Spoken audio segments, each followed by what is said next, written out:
Education in Colombia by Gladys Omaira.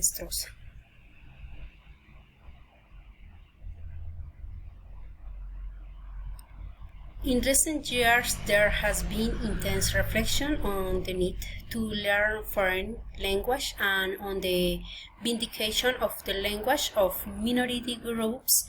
This is reflected, for example, in the creation and implementation of language policies in Colombia, such as the National Bilingualism Plan, PNB, and the Language Law.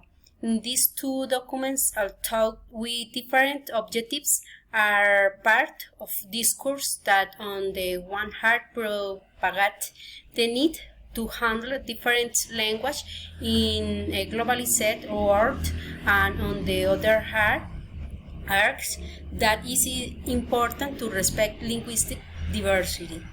According to Munoz, education should be intellectual rather than multicultural. That is, human beings should be educated in the knowledge, understanding, and respect for the cultural difference in which they live.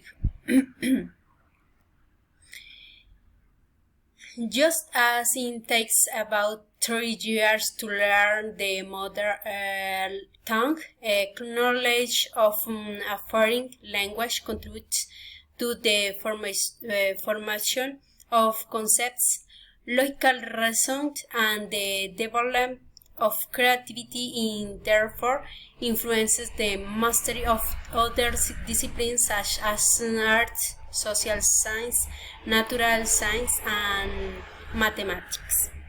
Such education should, from this perspective, consider linguistic codes as the means to transform social practice. Language in bilingual education would not be simple systems for understanding the other, as they have a higher potential to allow dialogues for conflict resolution and consensus building. Bilingual intellectual education aims to form subjects capable of living together in plurality. In short, bilingual education makes sense if it is not limited to the learning of linguistic and discursive elements, because in a historical moment marked by diversity, intellectual competence is a fundamental element in education. Learning a foreign language is an invaluable opportunity for social, cultural, and cognitive development.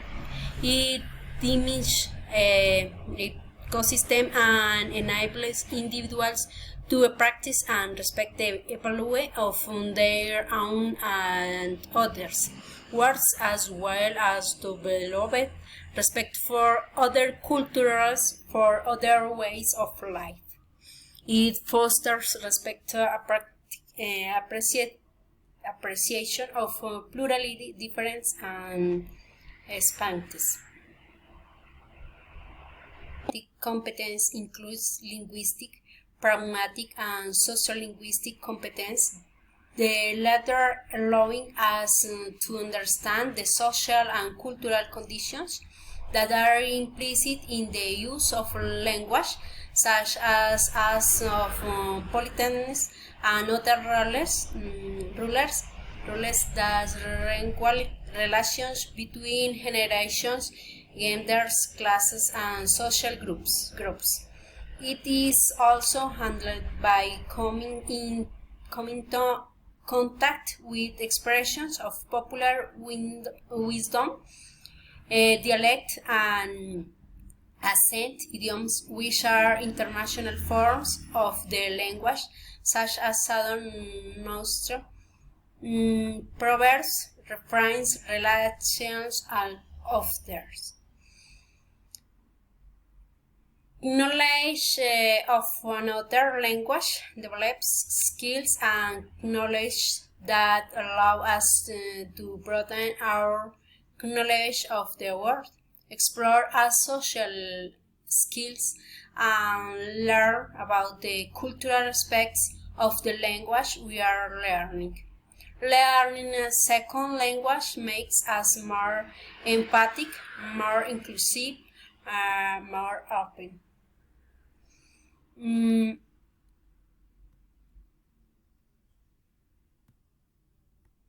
Example might be the forms of greetings according to culture in Japan bowing in Ukraine, three kisses in order right left cheek.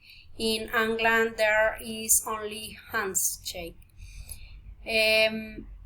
Spring break is now in Spanish as spring break, something similar to what we have in Colombia as Semana Santa, Holy Week.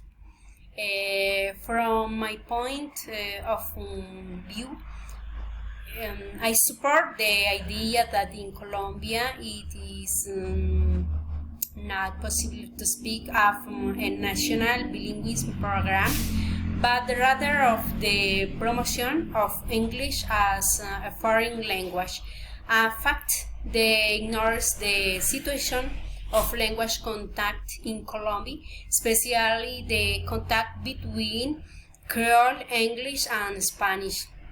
I thought there is a definite policy on Spanish-English bilingualism. It has not been successful and has generated a series of negative tensions towards the situation of bilingualism in minority language, especially in the case of contact between Spanish and Creole English on the islands of San Andrés, Providencia, and Santa Catalina. Saint Catalina. The recent enactment of the so-called language law of January 2010 is noteworthy. This seeks to promote, protect, and preserve the language and cultures of Colombia's ethnic groups, as well as to make the state's participation in the protection of the language more effective, but there is still a long way to go and the road ahead is long. Referencias. Thanks. Is my point.